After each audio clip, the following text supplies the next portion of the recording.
On This Week in Enterprise Tech, you ever wonder what happens to your device's data when you sell it on eBay? Well, it definitely ain't safe, that's for sure. We'll talk about some data leaks there. You ever do any threat modeling? Well, Curtis is going to take us through threat modeling basics using Mitre attack. Plus, Brian Curtis and I talk with a great guest, Mike Cotton, SVP of Engineering at Digital Defense, to talk vulnerabilities and threat management. TWiT on the set. This Week in Enterprise Tech is brought to you from LastPass Studios. Stay in control when it comes to your company's access points and authentication. LastPass makes enterprise-level security simple for your remote workforce. Check out lastpass.com/twit to learn more. Podcasts you love. From people you trust. This is TWiT. This is TWiT, This Week in Enterprise Tech, episode 392, recorded May 8th, 2020. Vulnerability and threat management with digital defense. This episode of This Week in Enterprise Tech is brought to you by LinkedIn Learning. A lot of things are changing in our professional lives. With over 16,000 courses taught by industry experts, LinkedIn Learning is where you can get the skills that can help you and your career. Keep learning to rise to any moment. Try 1 month free at linkedinlearning.com/twit. And by Things Canary.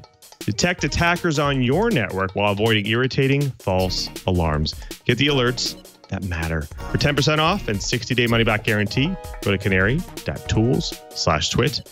Enter the code TWIT in the How Did You Hear About Us box.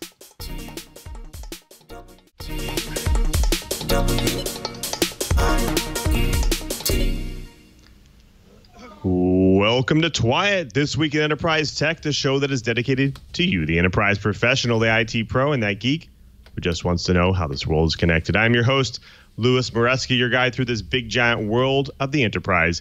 But I definitely can't guide you by myself. I need to bring in the professionals, the experts in their field, starting with our very own Mr. Curtis Franklin. He's the senior editor over at Dark Reading. Curtis, great to see you, my friend. What's been going on this past week for you?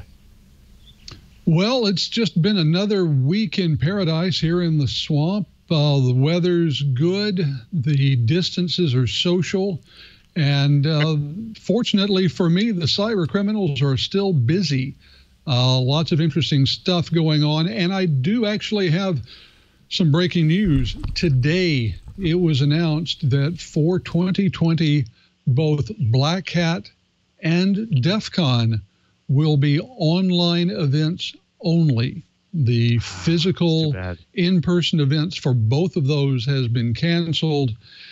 And I think it says a lot about the event and the organizers that DEF CON already has a series of T-shirts out commemorating the event. So it's going to be interesting. I know the people at Black Hat, they are putting a lot of effort into making sure this is going to be a great event, even if it's not person to person. So stay tuned, lots more news to come, but that was the big breaking news of this afternoon.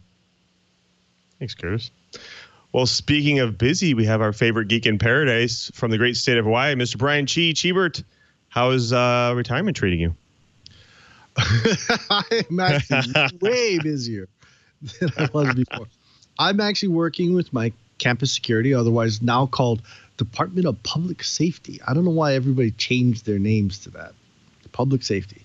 Anyway, unfortunately, a lot of people inherit old infrastructure, and emergency call boxes have been around for a very, very long time, and some of them are really and truly ancient. They're still POTS, plain old telephone system-based systems, and a blue light, and that's it.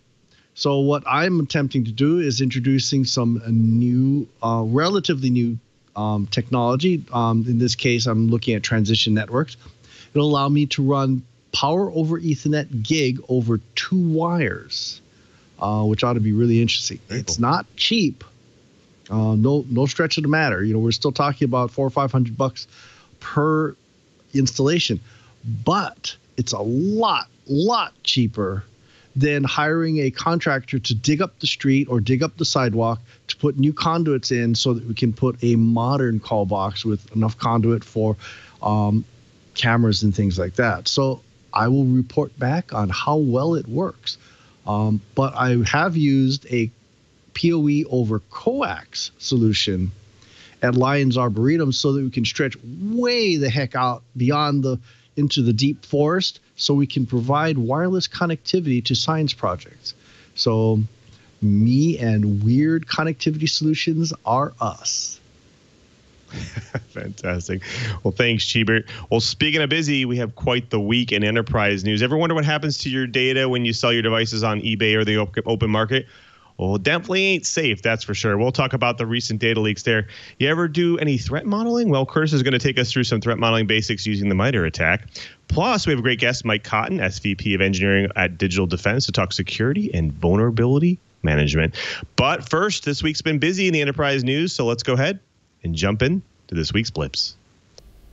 We all know that this is a challenging time for everyone, especially organizations. Now, for some organizations, they're slowly withering away, and others are actually getting hit hard with new business due to how essential they are.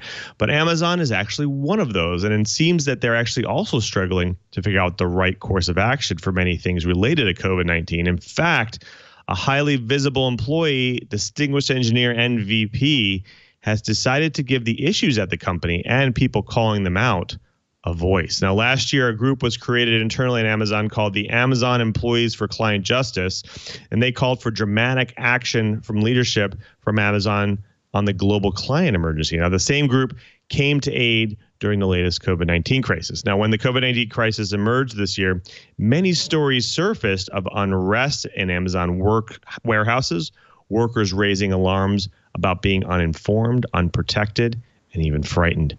Now, Amazon official statements claimed that every possible safety precaution has been taken, but then a worker organization for better safety conditions was fired, and brutally insensitive remarks appeared in leaked executive meeting notes where the focus was on defending Amazon's talking points. Now, warehouse workers reached out to the AECJ for more support.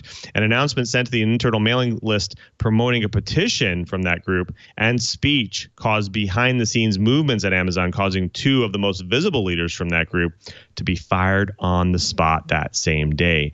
Now, Tim calls out that since he was a VP and he didn't want to go publicly rogue on this since he didn't agree, so he actually attempted to escalate this internally with the appropriate people and groups. Unfortunately, it fell on deaf ears, and as Tim proclaimed, he couldn't, in good conscience, not resign. In fact, he did it at such great personal and financial loss because he was giving up over $1 million in shares. In fact, in Tim's words, he said, "Firing whistleblowers isn't just a side effect of macroeconomic forces, nor is it an intrinsic to the function of free markets. It's evidence of a vein of toxic running through the company culture. I choose neither to serve nor drink that poison." Now, if this proves anything, it means that there must be a better balance of power in organizations, and the voice of all should be heard, even in the face of ambiguity. Well, in other really good news, malicious bots are infiltrating online food delivery apps. In this strange new era of COVID-19, securing a grocery delivery slot can occasionally feel like hitting the lottery.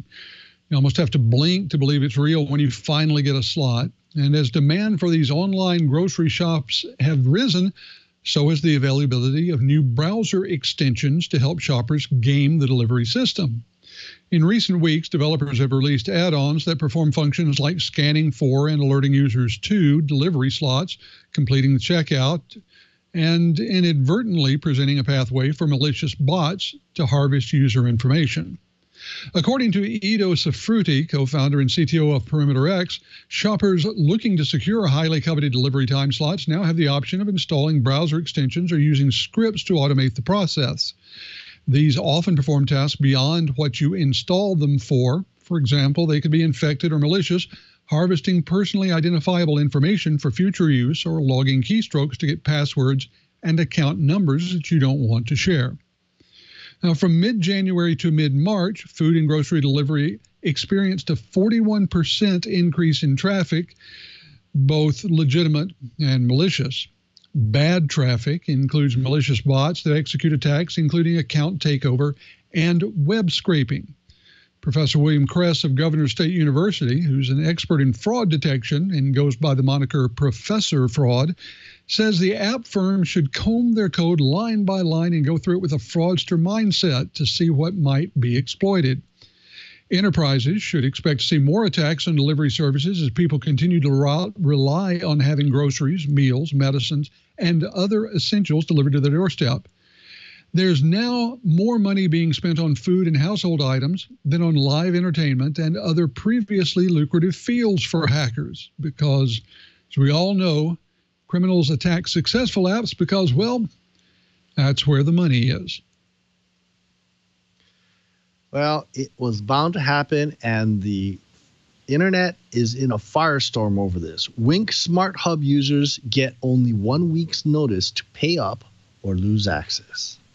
A popular smart home hub is suddenly a lot less popular with its users after making a surprise announcement that customers will have to start paying a monthly subscription fee next week or lose access altogether. The Wink Hub first launched in 2014, promising a way for smart home enthusiasts to connect and control all their devices at once through one master interface. Basically, Wink exists to simplify life for someone whose lights, locks, thermostat, cameras, and appliances all come from different brands and therefore need different apps to operate.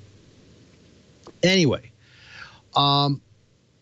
lots of platforms exist, and Wink just decided, apparently, it's going to be free. And they had a lot of people that decided to jump on the bandwagon. Now, way back when I started looking around and I started playing with Internet of Things and smart home devices, I looked at that and go, wow, that looks really cool. And then I went looking around to see how much it cost and said free. And I said, no, that sounds way too good to be true.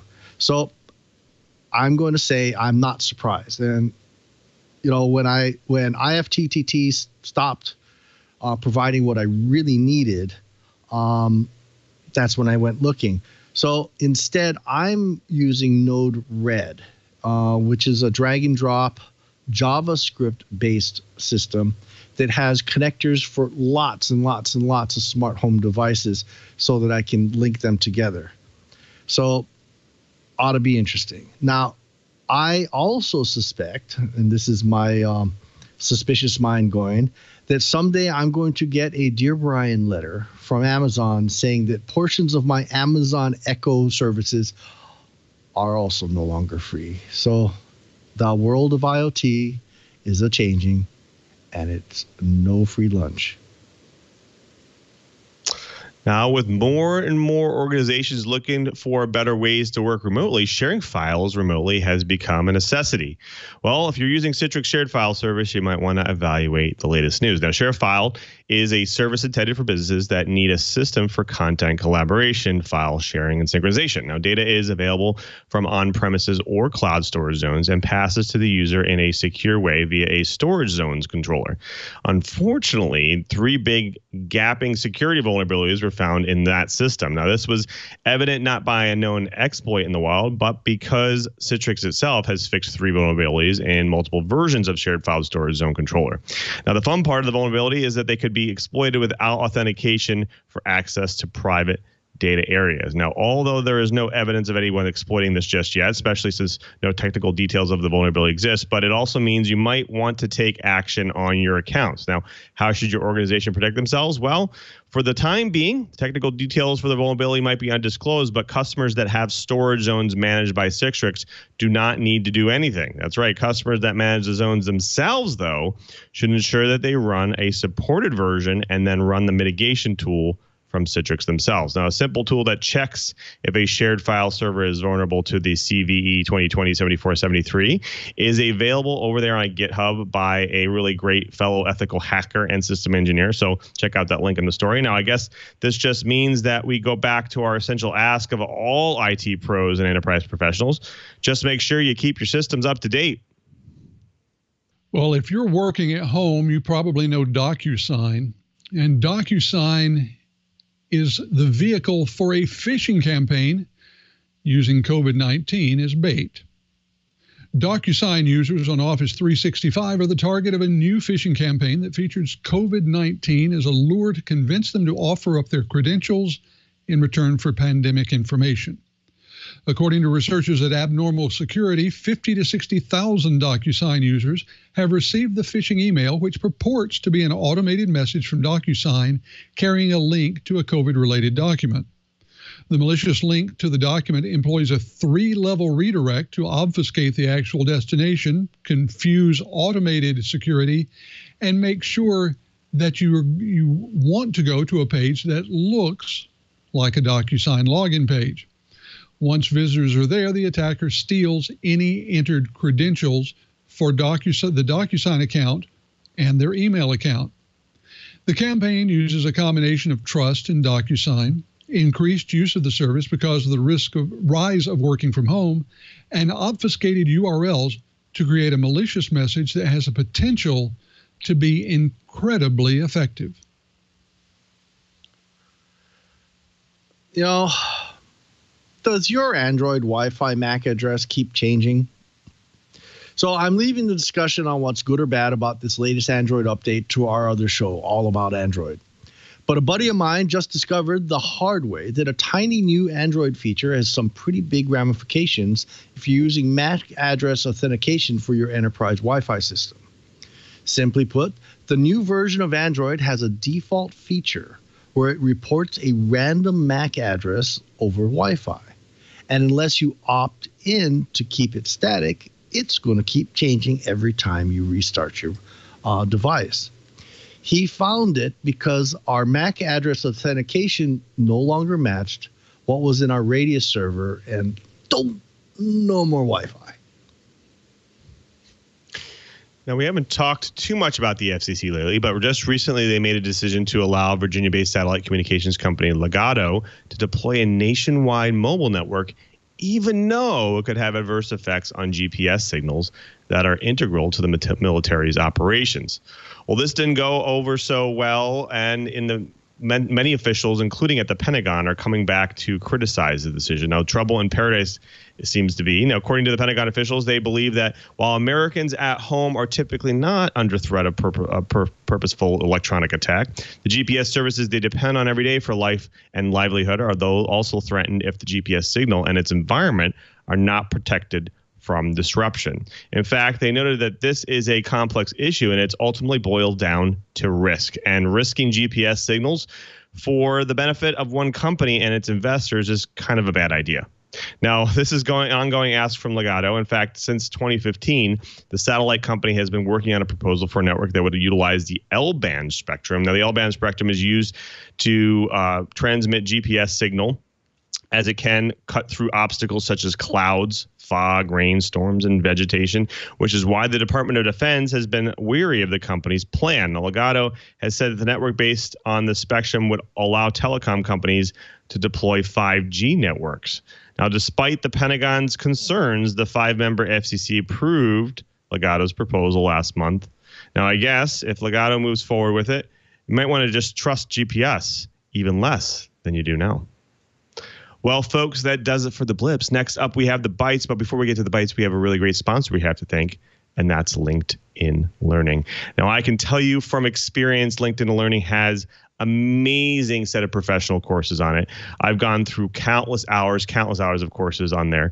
And I remember how I was telling you about LinkedIn Learning and all the courses they have taught by industry experts. Well, they have more than 16,000 courses out there. And on top of that, they're also offering some super valuable and amazing courses for free. Now, I've taken the Managing in Difficult Times course. I'll share with you how to become the catalyst for change, ways you can inspire and focus your organization, and I'll cover communication strategies so you can gain true commitment and game-changing solutions from your team. So this is a super good course. And as they say in the course, tough times is what separates managers from leaders. Now, this course goes through what leaders do to manage effectively in difficult times. Now, if you're looking for some inspiration, this definitely is the course for you. Now, there's also a ton of other great courses offered for free as well. There's one that 10 ways to stay motivated while job hunting, digital network strategies, marketing on LinkedIn. There's also productivity tips, finding your productive mindset. In fact, there's one about grit and how teams persevere to accomplish great goals. And in fact, the last one is totally relevant in this time, in this climate. It's about managing virtual teams. Now, you'll receive custom tailored course recommendations, and each lesson will use project files and quizzes so you can practice while you learn. Courses are available anytime on a computer or phone, and you'll earn a certificate when you complete a course. Now, get LinkedIn Learning for your team. It's a faster way to learn and apply new skills to grow your business.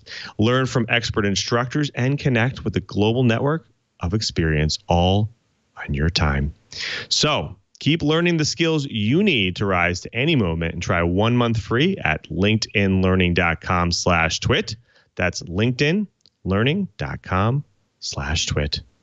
And we thank LinkedIn Learning for their support of This Week in Enterprise Tech. Well, folks, it's now time for the bites. Now, this problem exists when anytime you recycle your hardware. You don't clear it off before selling it. You're going to actually leak some data eventually. No. Heck, I used to throw away full writable CDs without microwaving them or shattering them. In fact, eBay is always a place where data-hungry people prowl. In fact, it's basically hackers' delight over there. And it works for hackers. It works for the feds, too. In fact, the feds and even companies like Avast purchase used phones from eBay to see what kind of data they can take off of them. Now, or they reverse it and they use it to actually sell a device to actually get it marked. Now, think about what kind of spy work that is. Now, in this case, what has come up recently is not simply a data device like cell phone. This is actually car parts.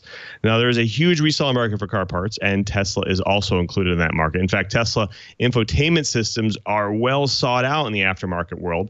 Among other things, they display Netflix or YouTube videos, run Spotify, they connect to Wi-Fi, and of course, store phone numbers of contacts. But those benefits require storing heaps of personal information that an amateur researcher found can actually reveal owners' most sensitive data. Now, get this. The researcher went and acquired 13 Tesla media control units that were removed from electrical vehicles during repair and refurbishment. Each one of the devices stored a treasure trove of sensitive information despite being retired. Now, examples of information include phone books from connected cell phones, call logs containing hundreds of entries, recent calendar entries, Spotify and Wi-Fi passwords stored in plain text, locations for homework, and other places navigated to, and session cookies that allowed access to Netflix and YouTube and attached Gmail accounts. Ugh. Now, all 13 of the devices show that their last location was at Tesla Service Center, an indication that they were removed by an authorized Tesla technician. Now, 12 of those units were actually come from eBay. Okay, so I'm going to bring my co-host in. Curtis, what do you think of this? I mean, since Tesla Service Centers removed these units, could Tesla be maybe held accountable for this?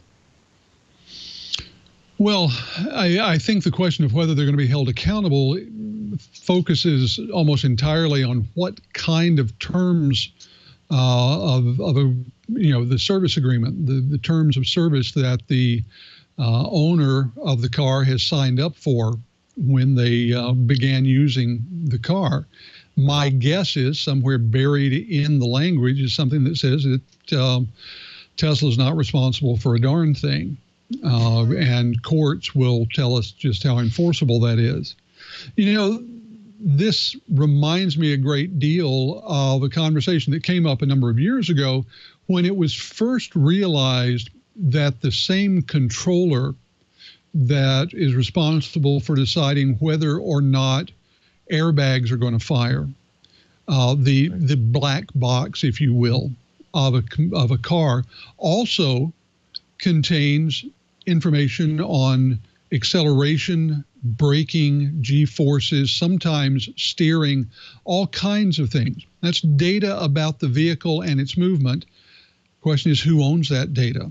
Because the police decided that it was free for anyone to use, so they began going in and grabbing it to use in accident reconstruction. Of course, insurance companies wanted access to it to decide whether or not they were going to pay out particular claims. And many drivers said, hey, wait a minute, it's our car, it's our data. These are some very seriously gray areas in law. And so I think the big rule is to be aware that your automobile, if it's probably less than 5 years old, is collecting all kinds of data on you and your activities. And you should assume that that data belongs to anyone but you. That's Very true. It's very true. All right, Chee. So what do you think then? Bringing up what Curtis says is most likely Tesla's probably not going to take responsibility for this. So let's think here. Is it maybe the seller of the unit that's at fault here, or maybe it's the person who owned the car that shouldn't store their data? What do you think? What do you think is going to happen here? Are people going to be more careful? I think it's the service center's issue, because realistically, if my infotainment system is no longer responding to user inputs and I take it in for repair, the service center should reset it, because the user of the vehicle can't. You know, I've seen this time and time again. This actually kind of reminds me of a problem that came up with Enterprise Rent-A-Car, where a Ford vehicle with the new sync was not reset. And the person that had rented that car previously and installed the sync app on his phone was able to start, stop, unlock, lock, and get real-time information on the location of that vehicle long after he'd turned that vehicle in. So I think this is going to be a new world. We're going to have to start thinking, you know, how are we going to get rid of things? My personal opinion is, gee, we have those key fobs and it's really convenient that we're not we can keep it in our pocket, but maybe we should be plugging it in to our infotainment system as like a USB drive or something like that, so that all my PII sits on the key fob, not in the infotainment system. So I think I'm going to predict a landmark class action suit. And I think it's going to be really entertaining to see what happens. I think so too. I think the interesting thing here is Tesla gloats the amount of security they work through, especially since they consider themselves a software company more than a automobile company. So I think this is the interesting thing, is they're storing things on this unit. I mean, anybody who has can go and break a window and steal a unit could basically steal somebody's entire life of information when they get their passwords and data. So I think this is a very odd thing that was actually brought out. So I'm guessing that Tesla will, under the covers, probably start taking action to go fix these problems. But in the same issue, it's kind of surprising. Okay, well, we'll close up on that bite, because I think we have another really interesting one from Curtis. Curtis, threat modeling. It's not an easy thing. What is this Mitre attack?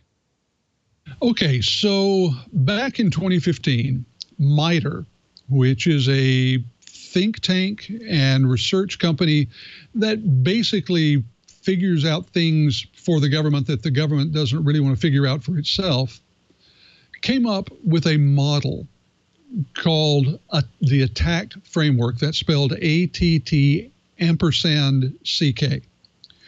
And this is a way that has become the industry de facto method for cataloging attacks and understanding how an organization can respond to those attacks. Now, it can be really useful for risk professionals or anyone who's charged with figuring out risk to help you understand which attacks can be the most damaging and how often those risks could occur. Now, we don't have time here to go through the entire attack model. I will suggest that people go through and do that for themselves. But basically, I'll say this. If you have ever heard someone in security talk about shifting response or shifting security left, then they're taking that language from the attack model.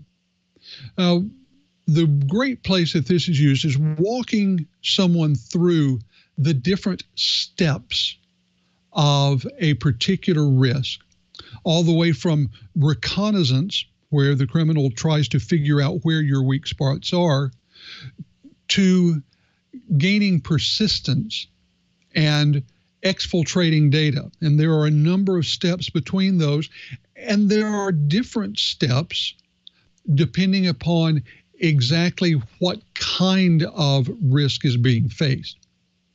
Now, just to give you an example, non-IT internal employees, someone say in accounting or in marketing, could try to brute force their way to credential access or find credentials that are written down somewhere. That's a spot in the framework. Cyber criminals attempting account takeovers tend to use man-in-the-middle website proxies and do two-factor authentication interception. And there's some overlap, but that's shown on the framework at a slightly different point. What you have to do is map from the framework to your organization to determine how likely it is that a particular risk would occur. The next thing that you can do using the attack model is figuring out how often that could occur. And anyone who's done risk analysis knows that you have very high impact events that occur once every 100 years and high impact events that occur on average once every month. There are low impact events at different frequencies, and what you have to do when you're figuring out how you're going to defend against them or how you're going to respond to these risks is figure out which have the greatest impact and the greatest frequency and defend against those first. Now, this helps people who are managing go through and figure out where they're going to deploy their resources. Now, like I said, I'm going to encourage everyone to go out to the website attck.mitre.org and take a look. You'll find this very interesting, very useful, and really, once you look at it, very, very simple to understand. Now, Lou, I'm going to come to you with a question. You and I were talking before the show about frameworks and doing risk analysis, and you said that the attack model is not one that you've used. When you've had to do this, were you using a formal framework? I was not, but I know that the other security teams that I've worked with and they provide our guidance do. In fact, we at Microsoft have obviously dedicated red and blue teams that go and, exploit various techniques. They use various techniques to exploit things.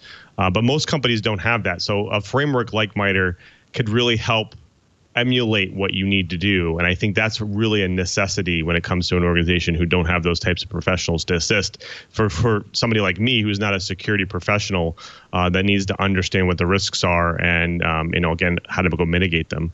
So I definitely think this is a great framework to have, especially for organizations who don't have those kind of special red and blue teams. I think it's fascinating to see. Obviously, this is something that risk professionals use all the time, and you really can't have a conversation with one of them without knowing the terminology within the attack framework. Brian, I know that you have been involved in various ways looking at security and response. Is the Mitre attack framework something that you've had cause to use? Actually, a lot of my experience predates the Mitre model. And interesting enough, a lot of the work I did, because it was compartmentalized, was air gap from the rest of the world. So the risk analysis was actually a lot different. Now, what we did use some framework, more checklists from Mitre, was for physical security.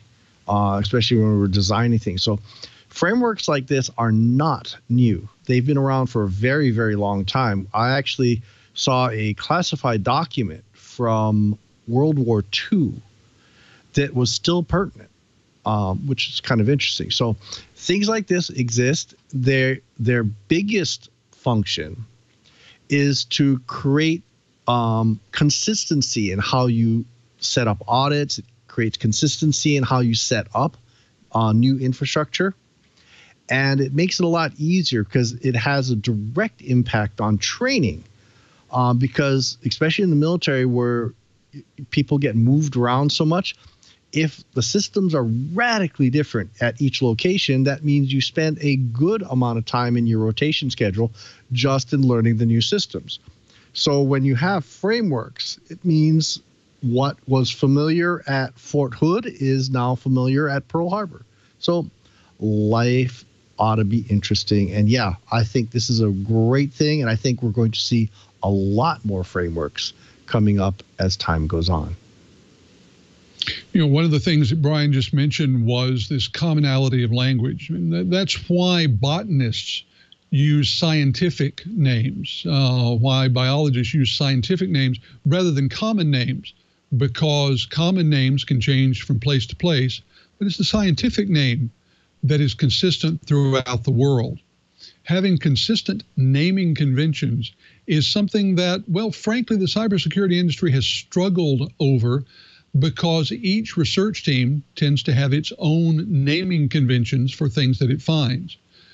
Something like the Mitre attack framework gives us that common language, a common point of understanding where we can have meaningful conversations between teams to figure out what the dangers are and how we're all going to respond to them. Well, that's it for my bite. I have a strong suspicion that Lou is standing ready with another ad and the entry point to our guest for this week. Indeed. Thank you, Curtis. Well, before we get to my favorite part of the show, where we get to bring in a guest to drop some knowledge on our TWiT right here, we have to thank another great sponsor of This Week in Enterprise Tech, and that's Thinks Canary. Now, with everything that's going on in the world, Thinks Canary wants you to know they're here for you. Now, data breaches are on the rise, and companies usually find out too late they have been compromised, even after spending millions on IT security. Now, Canary is designed to be installed and configured and most likely forgotten in minutes. Well, get ready, because Thinks Canary has a great solution that will make it easy for you to catch breachers in the act. Now, if you do need to be alerted, Canary gives you the option of deciding how you'd like to be told: email or text message, in fact, on your console directly, or Slack, webhooks, syslog, or even just their API if you want to integrate it somewhere else. Now, alerts should be dead simple and easy to work with, conforming to your needs, not the other way around. And Thinks Canary has made that possible. Now, you won't be inundated with alerts either. You'll get the only one that matters when you actually needed it. Now, two things all companies should know when it comes to data breaches: hackers take the path of least resistance. Guess what? Sometimes that's your staff, and it takes an average of 191 days for a company to realize that their data has been breached. Now, here's how the Canary works. It looks identical to a router, a switch, or a NAS server, a Linux box, or even a Windows server, so attackers can't tell the difference. Now, Thinks Canary doesn't look vulnerable on your network. It looks valuable and appealing. Now, you can put fake files on them or enroll them in Active Directory. Now, attackers investigate further, they give themselves away, and you're instantly notified. Now, the company behind Canary has been in the security game for almost 2 decades. They've trained companies, militaries, and governments on how to break into networks and have used that knowledge to build Canary. Now, Thinks Canary are deployed all over the world on all 7 continents and are one of the best tools against data breaches. Now, visit canary.tools/twit, and for just $7,500 per year, you'll get 5 Canaries, your own hosted console, upgrade, support, and maintenance. And if you use code TWiT on the How Do You Hear About Us box, you'll get 10% off the price for life. Well, we know you'll love Thinks Canary, but if you're not happy, you can always return your Canaries with their 2-month money-back guarantee for a full refund.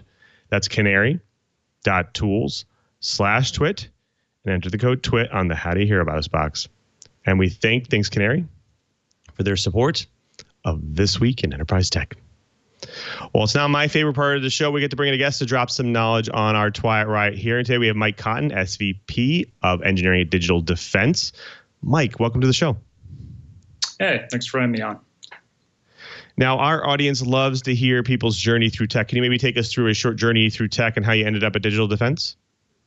Yeah. I was working in the data networking space, and I liked it. I mean, I loved, the ways, analyzing how computers talk to each other. And I was part of the team that was focused on locking down our systems against attack. And like a lot of other people, I thought, what would be even cooler than locking down our systems against attack is looking at a lot more networks, a lot more data, and just seeing, how do these attacks occur, and, how do these attacker tactics allow people to take over all systems, not just one system? And so that's what I get to do at Digital Defense. I get to go ahead and look at a lot of networks, and then we have automated systems that go out and highlight potential flaws that attackers can take advantage of. So.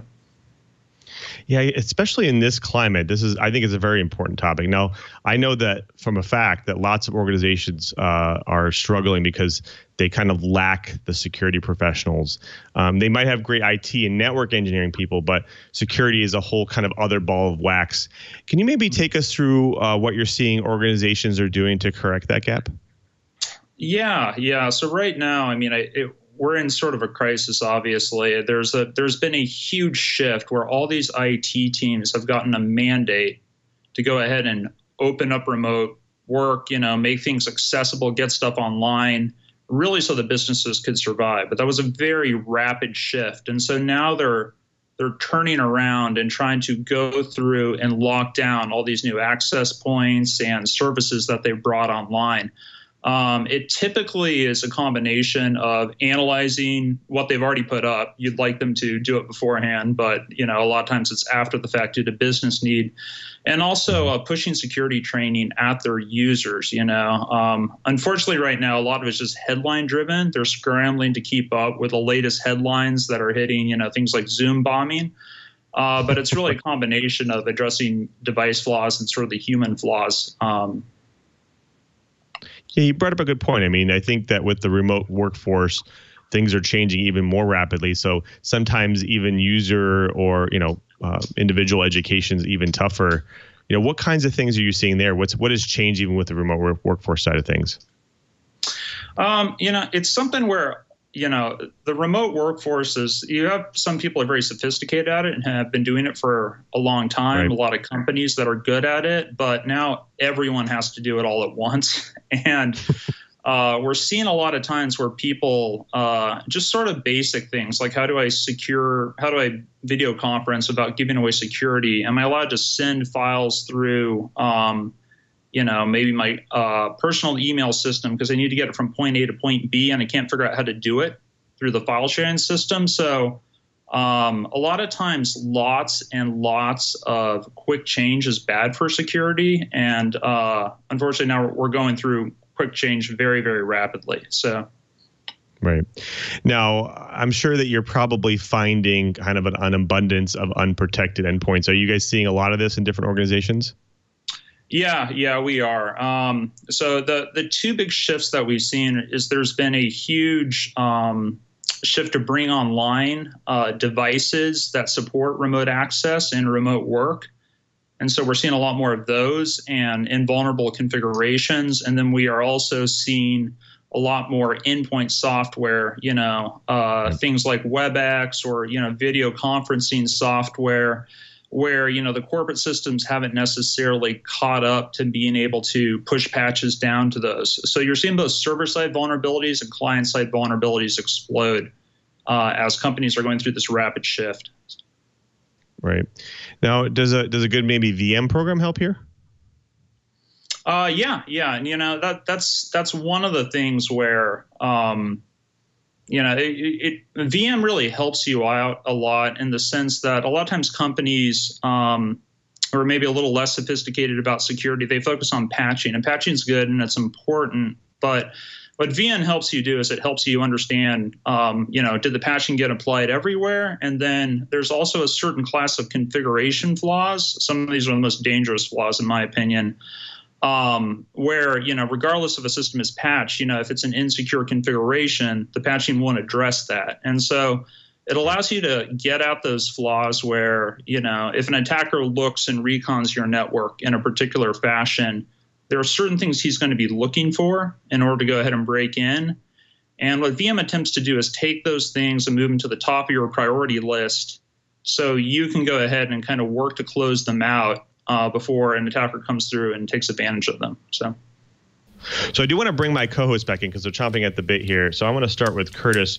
Curtis, you wanted to talk a little about security effectiveness. Well, one of the things I'm curious about, I was looking over at the website, and you talk about the option for active scanning versus passive. Can you talk a little bit about just how active you get in scanning to find out where some of these vulnerabilities exist and how actively you scan to find out what sort of configuration errors might be in place? Yeah, no, we really try. So our background as a company, actually, we started out in penetration tests, which is a great place to start out because you have a very real world, viewpoint of the sorts of things that attackers take advantage of. And so our scanning technology actually mimics in a lot of ways the same sorts of host discovery sweeps and port scanning techniques. It's all proprietary. We don't use open source tools. We built our own systems for that. So we actually do send a lot of packets and probes, and we have the ability to trigger flaws based on version numbers, but wherever possible, we'd like to hit the attack vector itself. We'd like to see if we can trigger a condition that really indicates a different branch in the code, whether it actually executes a small piece of code or does some sort of a ping back from a device if the payload can be executed in a safe fashion, to indicate true vulnerability. Because a lot of times, the challenge and sort of the knock on vulnerability management programs in the past has been, they dump a mountain of data on you, and then, it's not clear what should be prioritized, what is truly critical, and that may be a way that, things like, the attack framework can help out, because that's been a struggle with the industry. Like, what truly matters? Where do I need to focus my efforts? Well, speaking of where to focus efforts, I know that one of the things that we've been writing about fairly often is the grief that can be introduced through misconfigured S3 buckets. You can have all kinds of misconfigurations out in the cloud. How do you deal with these hybrid infrastructures? Are you capable of going out and looking at both the cloud and the on-prem parts of an infrastructure? Yeah, we do. We have we actually have a AWS marketplace appliance. We have an Azure marketplace appliance, and that was something that it was a trend we saw, and it was also a trend where customers were pushing us for, because we saw them start to stand up at first sort of outposts in these virtual cloud networks, virtual private clouds as AWS calls them. And more of that shift has been going online or up to the cloud. And so their networks are becoming more complex. And with this crisis, that is, just exploding. People are saying, oh, great, we've got all this cloud infrastructure. Let's use it more, which is great. It's good they're doing that. But, with the S3 buckets in particular, I think AWS had a good term saying we need to phrase, and we really need to help our customers, audit and improve their security more with these S3 buckets. It's not something where they have this idea of the shared responsibility model, things we're responsible for, things you're responsible for. It was apparent that people were struggling too much with their side of the shared responsibility model. And so now the cloud vendors are coming over and trying to help more. And I think that's a good trend. Yeah, I think Amazon was struggling to find a way to say we want to help our customers be about 24% less stupid. And they may or may not have succeeded at that. Well, you were talking about the complexity of the infrastructure, and in a lot of cases, we look at that just back on the application delivery side of things. But I think that the current work from home environment especially has shown that in many cases, we've got what amount to uncontrolled endpoints out there, laptops, desktops, even tablets that are sitting in customer and employee homes that are now being, de facto parts of our enterprise network. Now, when you're looking at configurations, do you extend all the way out to those endpoints, or do you stay on the application delivery side of things? We typically stay on the application delivery side of things, though we are rolling out a new cloud agent, this quarter, which should be able to allow people to even audit the endpoints themselves. We typically work with their upstream information and work with that, but we have had enough requests now that we're opening up even agent-based auditing on the endpoint, in addition to all the other sorts of information we collect. Very good. Well, it sounds like you have a very comprehensive sort of program here. So, I do have to ask, you mentioned that you come from a background of red teaming, of pen testing.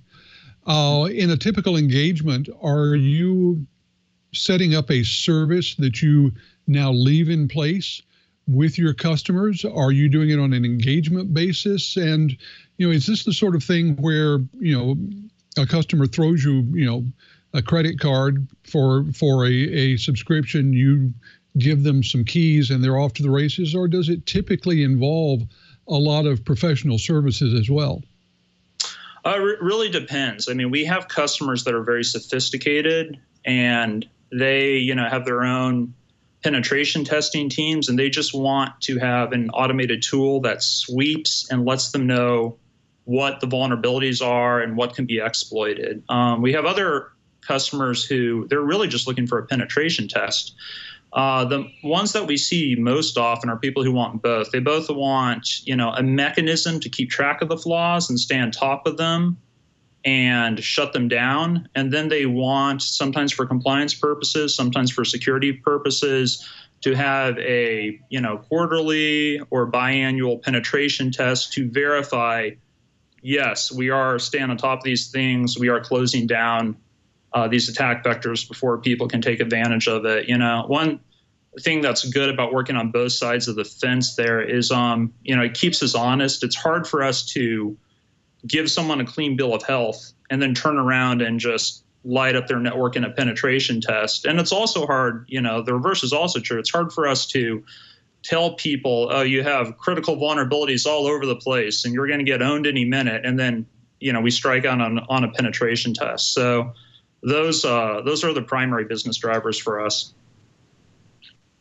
Hey, Jeff, I'm a big soapbox person. And one of the keynotes that I saw at not too long ago, Black Hat by Dan Geer, was about the real politic of cybersecurity. And one of the key points was how the true edge of the corporate internet isn't the traditional perimeter. It's actually the home, because more and more people are working from home. Mm-hmm. So my question for you is, I'd like you to soapbox just a little bit. Do you think we're ignoring the true edge? Do we need to start thinking about trying to set policies to get people off those really cheap, super vulnerable El Cheapo firewalls and put something more reasonable in? Or should we extend it all the way to the corporate laptop or tablet and secure the actual endpoint? Soapbox for me, please.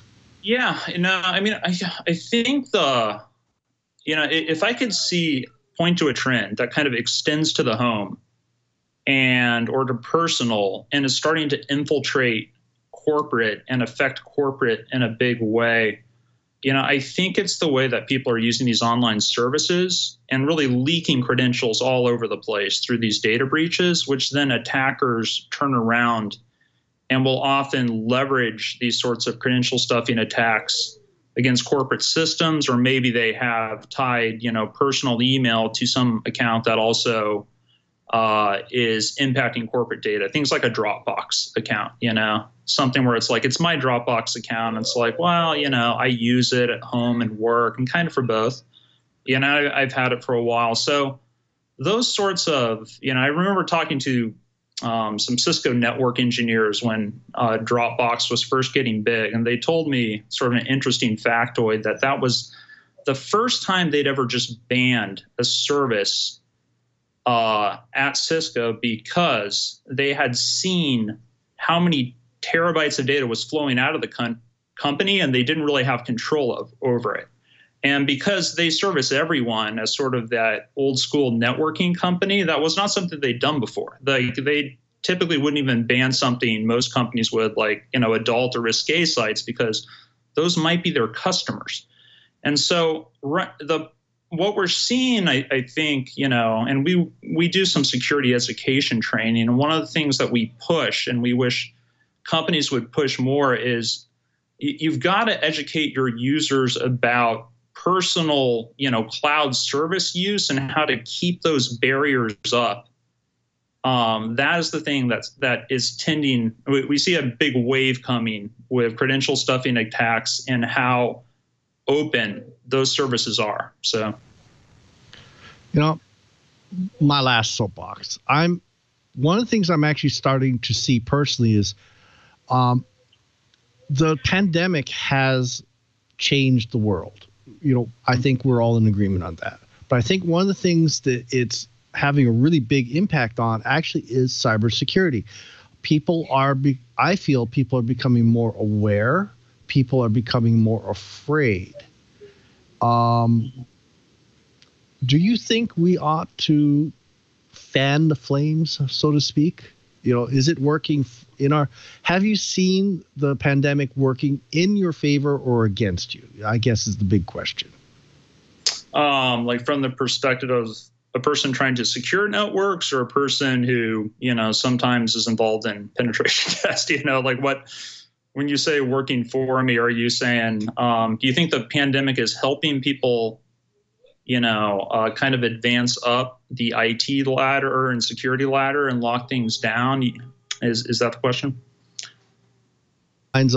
My biggest challenge is user education.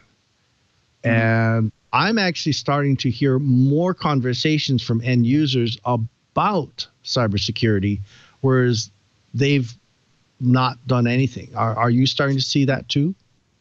Yeah, I do think the pandemic has started to, it started a lot of useful conversations. You've seen how Zoom is obviously sort of rocketing up the stock market, but then all of a sudden rampant security issues hit them, and it's starting to say, hey, is this going to become a viability issue for the business? And then Google comes out and they ban Zoom across their entire enterprise, and so does Tesla, and a number of high profile incidents. And so, I think there are a lot of useful conversations where people can no longer just sit in the mindset, sort of that old traditional mindset of, we keep everything inside the perimeter, we protect the perimeter, and then, it's like a castle. We've got these walls around us, and the people inside don't need to necessarily be all that sophisticated because we've got guards up all around them. Well, now that people can't, live in that world anymore. They know their employees have got to get stuff done, and they're out there. They're on unprotected home networks, potentially misconfigured. They're using their laptop often in a way where, they may be accessing, content, which is, really high risk. Maybe they're, using it for personal, but also using it for office use. Well, if you're at the office, you can catch that easily. Once they turn off the VPN, I don't know, infected system, a lot of times, the infected system that is trusted through straight into the corporate network. So it definitely presents a huge risk, but fortunately I'm seeing enough buzz now that I think, even teams that were living in sort of an alternate universe, or maybe had a more traditional security mindset, they're waking up to the fact they need to do more to protect their users. Thank you, Mike. So I think I did want to go in a little bit about some of the tools that Digital Defense has, because there's some pretty fantastic tools. I was learning about Frontline and its defense mechanisms and its capabilities around threat management, vulnerability management. Can you maybe take us through some of its what organizations can do when they're using the Frontline? Yeah. So it's a cloud-based vulnerability management system. That's a cloud-based portal, and then you can download scanning appliances. Either or virtual scanning appliances that sit at various points in your network and can sort of sweep through your network, like an attacker would, and they can audit web applications. We have special, tools for that. And then we also have tools that focus on sort of classic exploitable vulnerabilities. And so, the point of Frontline is to really recon the entire network. So many people don't know what they have. And you don't just hear this from people who work in vuln management. Even people who work in antivirus will say, we ask people how many systems they have, and we always tell our people, assume it's 25% or 30% more than they tell you, because people don't even know what's on their network typically.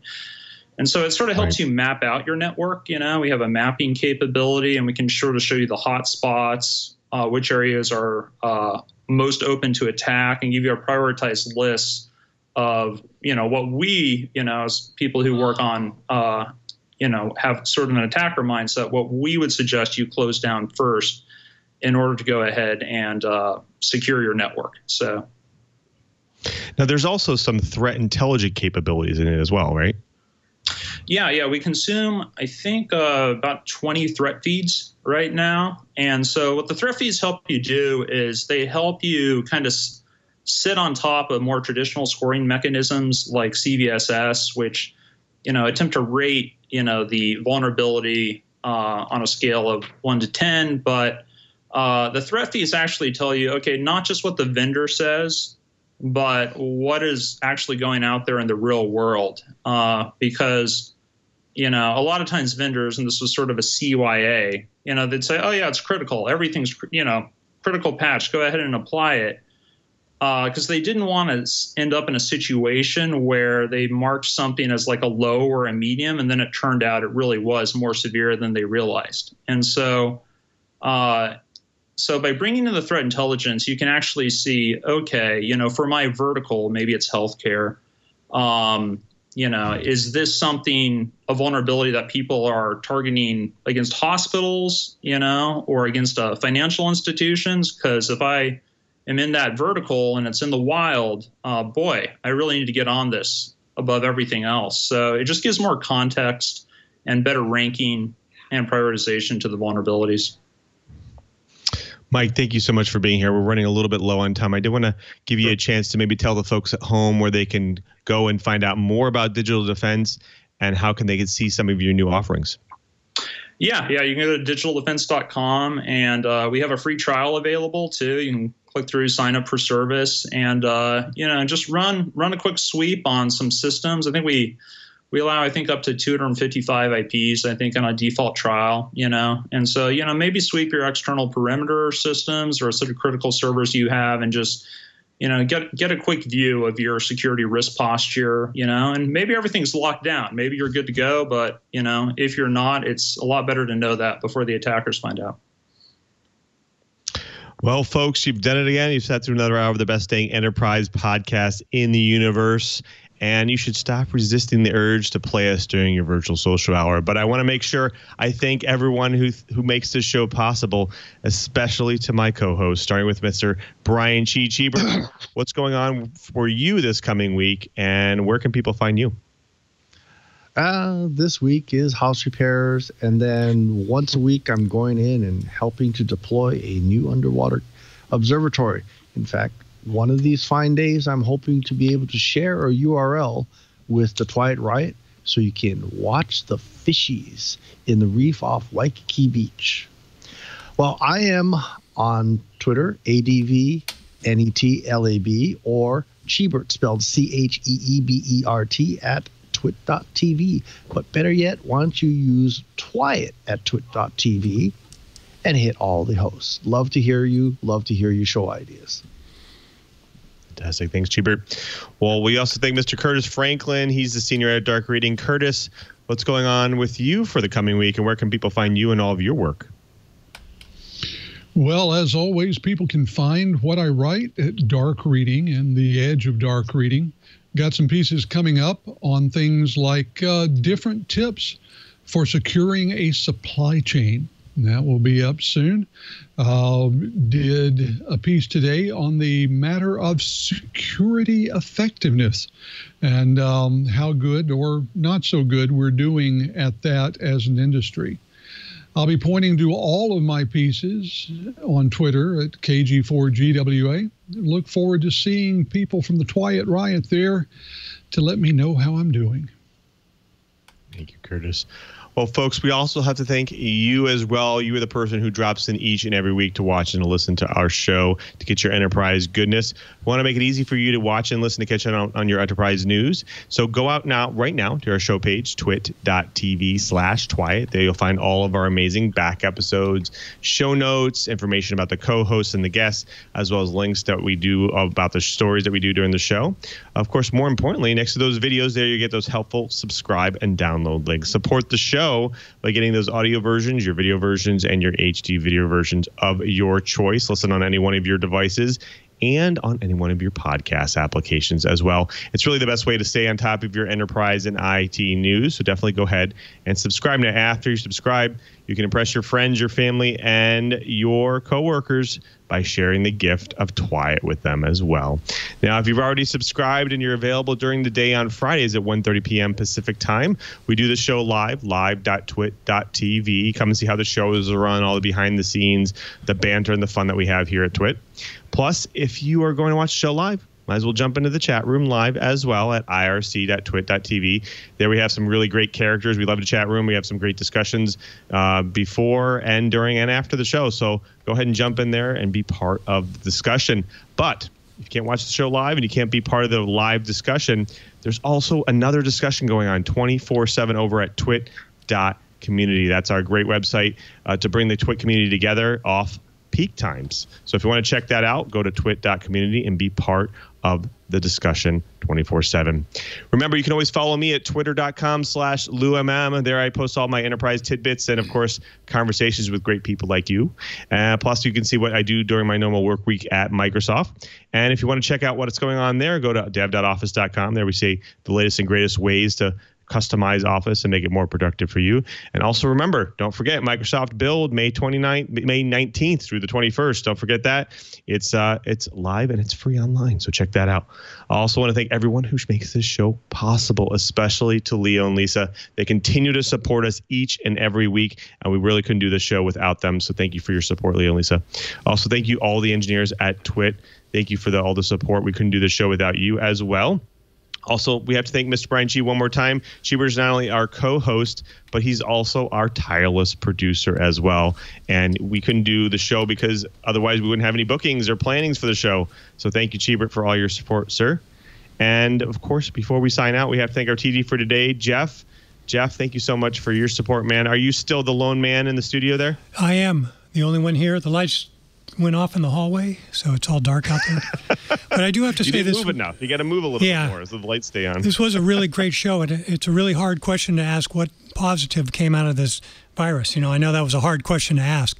But, when it comes to the streaming technology that's going on there, it's pretty amazing. And the companies really are ramping up to meet the challenge, as well as the security companies like you guys talked about. So I thought that was a really interesting show, and it's going to be interesting to find out where it goes from here. Great guest and great host, you guys. Good job. Thanks, Jeff. Well, until next time, I'm Lou MARESCA, just reminding you, if you want to know what's going on in the enterprise, just keep TWiT.